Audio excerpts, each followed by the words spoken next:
Hey, Kentucky, welcome back. Time to talk some more topics now, and I'm so excited to be joined by show contributor Maggie Davis. Welcome back, Maggie. Hi, Mary Jo. Thanks for having me again. You Always bet. good to be back. Of course it is. First up, the pandemic has prompted the cancellations of Thunder over Louisville, the Pegasus Parade, the mini marathon, and a variety of other events leading up to the delayed Kentucky Derby. The pre-Derby events were originally postponed until August and September, but the KDF has gone ahead and canceled them. Festival officials say they continue to explore other options, including smaller scale or virtual events and other Derby-themed promotions. Maggie, this makes me think, there probably isn't going to be a way to have spectators there in September. So maybe with nobody coming in from out of town, it's just easier to cancel those events than try to rework them. Yeah, this is a really sad story. Thunder over Louisville is such a huge tradition there. And these events were some of the first ones to get postponed back in March. Back then, I don't think we had any idea we could still be in the thick of things come early fall. And unfortunately, it looks like we might be. So I guess this is the right decision for now. I know, it is. They pretty much don't have another choice. All right, meanwhile, the September 5th edition of the Derby will not feature some of the sport's top 3-year-olds.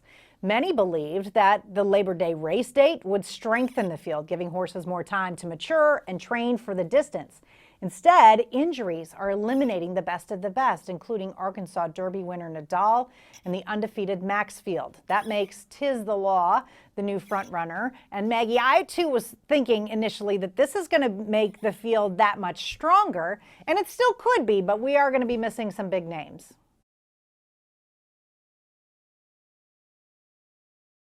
Yes, and to top off a weird 2020, I think we're just going to have another weird Derby, as if last year's scenario wasn't strange enough. I don't think we know what's going to even really happen yet. I mean, we're months away from this delayed Derby still. Yeah, and last year's Derby feels like a million years ago.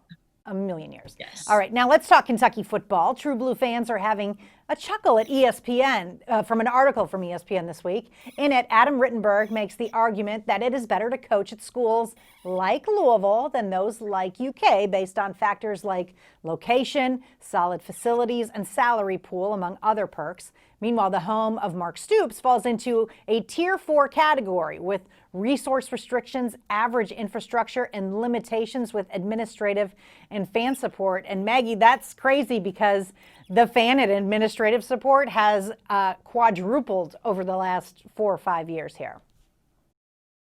It's all crazy based on that criteria you just listed. Resource restrictions and average infrastructure. I've been in the Joe Kraft facility. I know what it costs to build and maintain. That's not average. The BBN as a fan base is certainly not average. And Vince Merrill on the recruiting trail is not average either. No, and you know what? Kentucky averaged more fans in the stands than Louisville last season, so the fan support is not average. All right. While Kentucky baseball star TJ Collette geared up for the Major League Baseball draft this week, UK Athletics highlighted the first baseman's biggest off-field passion, helping children fighting cancer. The two-time member of the SEC Community Service Team is heavily involved with the Never Ever Give Up Jesse Reese Foundation, whose mission is to connect with families of young cancer patients, bring awareness to their stories, and offer them a network of helpful resources and sending the entire family encouragement through their journey. They also do joy boxes, Maggie, to give kids toys and snacks and other goodies. I love seeing this from him. I love when UK is able to highlight all of the athletes who are able to contribute and give back to the community in this way. It's a heartwarming story. I love when we get to see stuff like this. Good for him. Yeah, and he's one of the best at it. All right, Yeah. Life was not all bad during our state's time on lockdown, based on a couple of new studies. Half of Kentuckians surveyed say the quarantine inspired them to make healthier life choices, including eating better and drinking less alcohol. And another report finds that the Bluegrass state ranked third on the list of states where people have been enjoying working from home the most. Maggie, I fall into the other half where I ate more, drank more, and I don't necessarily love working from home. I don't know what you mean. I think working from home is great.